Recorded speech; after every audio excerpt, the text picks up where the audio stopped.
Ya, tadi kan kita sudah peroleh ya, kita lihat di sini di I-nya 5% ya, I-nya 5%, N-nya 15, terus kita carinya yang P per F-nya ya, P per F-nya. Jadi peroleh 0,4810. Nah, di sini rumusnya kan kalau ketika mencari menggunakan tabel, rumusnya adalah P sama dengan F ya, F dikali P per F, I dikali N. Nah, F-nya tuliskan lagi di sini. F-nya 35 jutanya dituliskan. Untuk yang ininya baru diganti dengan yang ini, dengan yang angka di tabel. Dikali 0,4810. Jadi hasilnya berarti saat ini kita harus punya 16 juta. Ya, 16 juta untuk memperoleh 35 juta 15 tahun lagi. Itu konsepnya. Atau kalau kita misalkan hitung pakai rumus ya, rumusnya untuk P sama dengan F ya, dikali 1 per 1 plus I pangkat N. Ini rumusnya. Coba kita hitung, nilainya hasilnya adalah tidak berbeda jauh ya, sekitar 16.835.000 sekian. Oke, oke, gitu ya. Jadi lebih simpel, lebih enak pakai tabel atau pakai rumus? Tabel. Tabel ya. Tabel, kalau rumus kalian harus hafalkan rumusnya ya. Kalau tabel kan kalian udah tahu apa yang diketahui, apa yang kalian cari. Jadi tinggal dicari di sini F per P atau P per F ya, bunganya berapa, N-nya berapa. Gitu. Jadi Ini Bu, ada 2 contoh. Ya, 16 juta teh itu teh tabungan awal. tabungan awal. Misalkan kamu Hegel mau nabung nih, tapi kan ada target ya. Udah punya anak misalnya, anaknya nanti mau kuliah nih 15 tahun lagi, cuma uangnya itu harus ada 35 juta, 15 tahun lagi itu. Nah, Hegel cari-cari bank ya, bank untuk nabung, kira-kira dapat ada bunganya 5% di bank tersebut, misal 5%. Tapi kan berbeda-beda tiap bank ya. Ini contohnya 5% misal. Berapa sih yang harus ditabung sekarang untuk nantinya atau dideposit sekarang untuk nantinya dapat 35 juta 15 tahun lagi. Oh iya Bu. Gitu. Oke, ini untuk present value. Oke, ini coba nanti latihan ya. Setelah ini coba dihitung, setelah kuliah coba dihitung nanti kirim di grup WhatsApp ya, di grup WhatsApp. Oke. Untuk nilai F-nya 10.000, I-nya 10%, P-nya berapa? Bisa pakai tabel atau bisa dengan perhitungan. Silahkan nanti lebih suka yang mana, lebih enak yang mana. Next, kita bahas ke future value dulu ya. Future value kebalikannya. Kalau tadi kita ketahui dulu nih future-nya berapa, terus kita cari nilai sekarangnya harus punya berapa. Kalau yang future value, kita punya sekarang, nanti dapat berapa. Itu kebalikannya. Jadi nilai pada beberapa waktu mendatang dari jumlah uang saat ini ya, atau dari serangkaian pembayaran yang kita lakukan. Ini ya pada tingkat bunga tertentu. Konsepnya dibalik. Kita cari dulu, kita cari future-nya, tapi kita punya nilai sekarangnya, uang sekarangnya ya. I-nya sudah diketahui dan N-nya juga diketahui. Rumusnya tadi ya untuk future value P dikali 1 plus I pangkat N. Jangan kebalik, ini pangkat ya, pangkat N. Untuk tabel bunganya tinggal diganti aja. Tinggal digantikan diketahui present-nya ya. Kita akan mencari future-nya. Jadi di F per P. Kita lanjut ke contoh beda lagi kasus ya. Seorang pemuda mempunyai uang 20 juta nih, 20 juta dan diinvestasikan di bank dengan bunganya itu 6% per tahun selama 5 tahun. Berapa sih uang yang akan diperoleh pada akhir tahun kelima? Berarti kita di sini mencari apa? F. Cari future-nya yang diketahui. N. Diketahui apanya? Present-nya P ya. diketahui. Jadi di sini F per P. F per P, terus I-nya berapa? 6%. persen, I-nya 6%, N-nya 5. 5 tahun. Pintar. Nah, kalau udah tahu konsepnya kan tinggal cari di tabel ya, yang F per P, bunganya 6% dan N-nya untuk 5 tahun. Oke. Kita coba dapat 1,338 ini dari mana nih? Kalau pakai yang tabel, kalau rumus ya nanti tinggal teman-teman hitung ya, yang F sama dengan P1 dikali I pangkat N ya. Ini hasilnya. Kalau yang tabel kita coba lihat ya, kita coba lihat di tabel yang tadi berapa persen bunganya? 6%. 6%, terus yang ditanyakannya apa? Ini 6%. 5 tahun. Tahun kelima. F per P tahun kelima, yaitu 1,338 ya, 1,338. Jangan sampai ketukar sama yang ini, pasti nilainya akan berbeda. Nilainya akan berbeda, jangan sampai tertukar. 1,338, jadi sekitar nanti akan dapat 26 juta ya, itu hasil nabung nih, invest doang. 26.760 sekian dari modal awal 20 juta. Oke, ini untuk latihan juga, untuk latihan berapa sih nilai future-nya ya, nilai future-nya. Oke, ada contoh juga, ada contoh gabungan dari present dan future value ya, present dan future value. Nah, ini adalah saya bagi ke beberapa ke diagram seperti ini untuk memudahkan teman-teman ya. Nah, ini untuk notasinya jangan sampai ketukar nih ya. F per P untuk yang future yang ditanyakan ya, ini untuk present yang ditanyakan kalau future yang diketahui gitu ya. Oke, ini untuk arus dananya sama saja seperti ini, arus diagram dananya, dan ini untuk rumusnya ya, untuk rumusnya. Jadi nanti bisa dilihat dari diagram ini atau dari tabel ini, perbedaannya antara present dan juga future value. Ini ada sedikit, ada gabungan nih, ada contoh soal yang berbeda. Kalau tadi kan gampang ya, ada satu contoh dan juga N-nya cuma 1. Nah, bagaimana kalau N-nya 2 misalkan? Ya, seseorang mengharapkan Rp10.000 pada akhir tahun 2022 dan 2023. Pengen dapat Rp10.000 pada akhir tahun 2022 dan akhir tahun 2023. Berapa sih besar nilai uang yang harus disimpan untuk penerimaan ini pada awal tahun 1998? Suku bunganya 10%.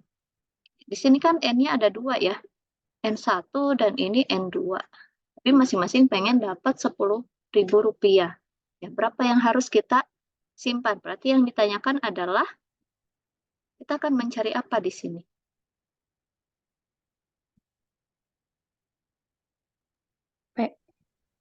P-nya ya, kita akan mencari present-nya. Oke. Present-nya berarti kita harus gabungkan ya. Harus gabungkan di sini kita berapa tahun sih? 1998, 99, 2000 ya. 2001, 2002 dan 2003. Ya paham lah ya, semoga paham. Ini untuk simbol aja. Oke, berapa ya? Kita harus di sini P-nya berapa sih yang akan kita cari? Tapi inginnya nilai future-nya sama-sama 10.000 di sini ya. 10.000 nih. F 10, ini 10.000, di sini juga pengen 10.000. Berapa P-nya yang harus kita tabungkan ya? Oke, berarti kita harus tambahkan untuk deh. Kita harus hitung dari sini ke sini ya. Kita harus hitung dan juga harus hitung dari sini ke yang sini. Kita hitung 2 baru kita gabungkan ya. Berarti oke, kita hitung yang pertama dulu. Yang pertama yang mana? Oh, yang ini.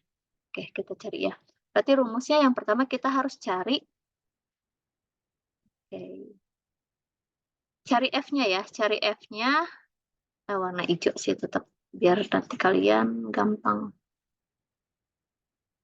Oke, untuk yang pertama kita cari ya, F, P per F, bunganya berapa? 10%. 10. Nah, N-nya berapa di sini yang harus kita cari? 5. N-nya 5 ya, 5 untuk yang pertama. Berarti kita harus cari dulu di yang ini F dikali F di tabel. Kita cari di tabel. Bentar, haruskah kita ke tabel? Berapa persen? 10% ya. 10%. N-nya berapa? 5 ya. Kita cari di sini. 10% 5. 8, 9. Oke, 10. Yang kita cari apa? F per P atau P per F? Ini 10%. Kita carinya apa tadi? Paper P per F. N-nya 5 tahun ya. Ini adalah 0,6209. Berarti di sini dicari 0, diketahui ya, di sini sudah diketahui yang ini adalah 0,6209. Lalu kita tambahkan dengan yang di akhir tahun 2003 nih. Akhir tahun 2003 berarti kita cari yang F ya. P per F, I-nya 10%, N-nya berapa? 6. N-nya 6. Ya, kita lanjut cari di yang kalau sama-sama 10% ya. Sini 6 berarti 0,5645 ya. Sini. Ini untuk nilai faktor bunga yang N2 ya, N2. Jadi di sini teman-teman harus ditambahkan masing-masing F-nya 1 ya. F-nya di sini 10.000 dan juga 10.000, 10.000-nya ini harus tetap dicantumkan ya. F dikali faktor bunga yang pertama ditambahkan F dikali faktor bunga yang kedua ya. Jadi hasilnya adalah 11.854 yang harus kita peroleh di sini. Yang harus kita tabungkan. Kalau pengen dapat 10.000 di akhir 2002 dan juga 10.000 di akhir 2003. Jadi bisa juga menggabungkan kedua ini kok, kedua nilai future. Yang kedua, semoga masih konsen ya. Semoga masih konsen. Nah, kalau di tabel bunga ini kan kita lihat ya, kita kan bisa tahu dari kalau ini masih mending nih. Ini 7, 8, 9 itu ada semua ya. Misalkan tadi nih. Yang di awal kan ada 4,5% ya bunganya, terus ada yang 4%, ada yang 3,5. Nah, kalau misalkan di yang ini kan 5% langsung ke 6. Bagaimana sih mencari kalau bunganya 5,5% atau 5,5%? Kan tidak ada di tabel bunga ya. Dari 5% lanjut ke 6%. Tapi kalau bagaimana kalau ternyata bunganya itu ada yang 5,5%? Gimana cara nyarinya ya? Oke, kita bisa pakai cara interpolasi. Pernah belajar interpolasi?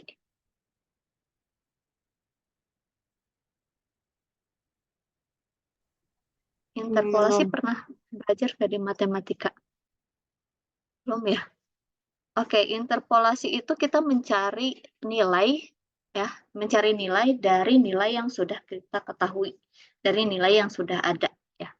Oke, misalkan di sini diketahui ya, F per P dari bunga 3,5%, N-nya 5 adalah 1,188.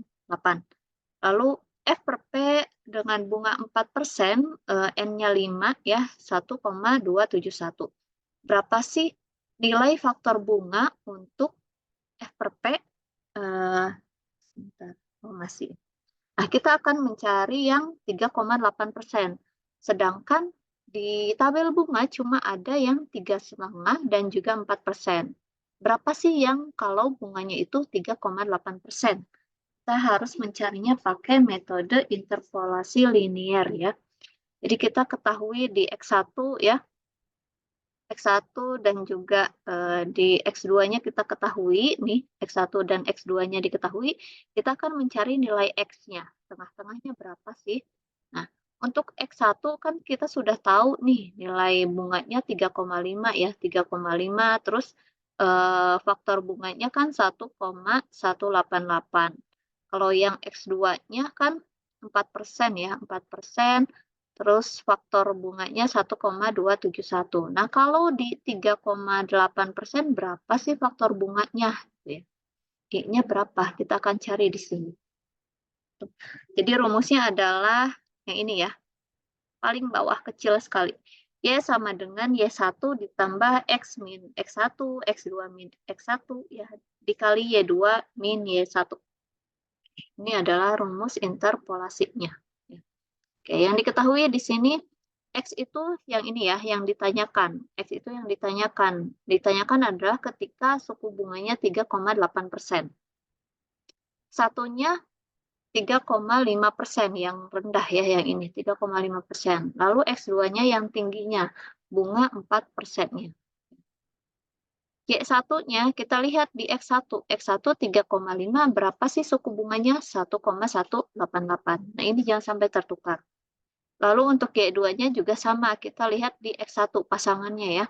Kalau X2 maksudnya. Kalau Y2 berarti X2-nya adalah 1,271. Jadi Y ini adalah nilai dari X. Nilai dari X. Kita akan mencari nilai Y-nya, berarti kan nilai Y-nya yang akan kita cari. Artinya, kita akan mencari nilai dari X. Nilai dari 3,8% berapa suku bunganya. Paham nggak untuk pertanyaannya? Paham, Ibu. Bu. Paham ya? Oke, jadi kita tinggal masukkan di sini, Y1-nya berapa nih? Y1-nya ditambahkan X. X itu yang kita cari ya, 3,8. Dikurangi yang X1, 3,5. Ya. Terus X2-nya juga yang 4 dikurangi X1-nya.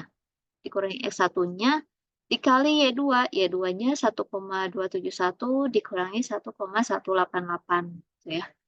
Jadi ditambahkan sehingga kita peroleh nilai Y-nya adalah 1,2378 sini. Oke, kalau yang tadi X1 kan 3,5 tapi ininya 1,188 ya. Terus kita kan cari X nih. Jadi X2-nya 4%, nilainya 1,271. Secara logika kalau kita cari 3,8% ada di tengah-tengah ini ya. Nilainya itu harus ada di antara ini. Di tengah-tengah antara tidak melebihi 1,271, tapi tidak kurang juga dari 1,188. Kalau logikanya. Nah, kita peroleh di sini ternyata nilainya adalah 1,2378. Nah, kira-kira ini memenuhi kriteria yang tadi disebutkan nggak? Tidak lebih dari nilai yang X2, tapi tidak kurang dari nilai yang X1. Iya, Ibu. Gitu ya. Oke, jadi walaupun kita menghitung pakai rumus ini, tapi cek kembali logikanya. Logikanya itu masuk tidak ya? Ya, ini yang kalau kita ketahui di tengah-tengah antara 3,5 dan 4. Kalau kita cari 3,8. Kalau dicari 3,7, 3,6 itu bisa juga. Ya, itu bisa juga. Berarti kalau 3,6 harus lebih kecil dari yang 3,8. Tapi lebih besar dari yang 3,5. Itu untuk ngecek betul atau tidaknya perhitungan kita. Kan takut-takut kita ada salah hitung di sini juga ya. Takutnya ada salah hitung di sini. Oke, itu saja teman-teman hari ini sampai ke metode present dan juga future value ya. Sampai ke tadi interpolasi ini berlaku untuk berlaku untuk semua yang menggunakan tabel. Ya, menggunakan tabel ataupun kalian mau cari apapun ya, tapi yang penting harus diketahui dua ini. Harus ada faktor X1-nya, Y1-nya ya, X2 dan Y2-nya, baru kalian bisa cari nilai X. Tidak hanya di ekonomi teknik ini berlaku ya, tapi ke semuanya nilai yang kalian ingin cari, tapi kalian punya atau diketahui dua nilai yang lainnya. Itu bisa digunakan metode interpolasi, interpolasi linear. Oke, ada yang ingin ditanyakan? Sampai sini. Ibu untuk latihan yang tadi dikirim dua-duanya ke grup, Bu. Ya, di grup aja, Oke, terima biar kasih, tahu Bu. aja sih. Nggak perlu di litera ya.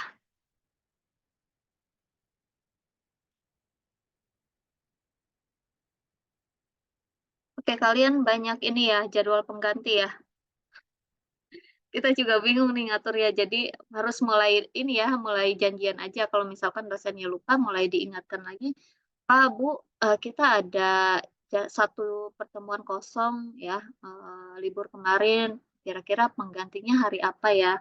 Itu harus kalian yang aktif nanya ya. Kalau dibiarkan ya kadang ya dosen ngetes juga sih, ini anak pada inget gak sih ada satu perkuliahan kosong? Kalau dosen sih inget. Oke ya, jangan lupa nanti diingatkan yang lainnya. Oke, kalau tidak ada, kita bisa akhiri perkuliahan hari ini ya. Perkuliahan hari ini, kesimpulannya, jadi teman-teman hari ini harusnya sudah paham apa itu konsep ekivalensi nilai uang, metode perhitungan ekivalensinya ya. Kalau sekarang kita belajar present dan juga future value. Satu lagi tadi interpolasi itu kepake untuk semua bidang kok ya, kepake untuk semua bidang. Oke, ya, izinkan saya menyampaikan kutipan ya, kutipan dari Napoleon Hill, "If you cannot do great things, do small thing in a great way," ya. Jadi kalau tidak bisa melaksanakan atau mengerjakan sesuatu yang bagus ya, yang besar nih, kerjakanlah sesuatu yang kecil tapi dengan cara yang besar ya, atau cara yang baik, seperti itu. Ya, teman-teman semuanya, terima kasih. Selamat melaksanakan ibadah puasa, semoga lancar ya. Jauh-jauh dari godaan dan juga kita bisa eh, menjalankan ibadah puasa ini sampai akhir ya. Amin. Amin. Oke, mohon maaf atas kesalahan kata dan sikap yang kurang berkenan. Selamat beraktivitas kembali. Assalamualaikum warahmatullahi wabarakatuh.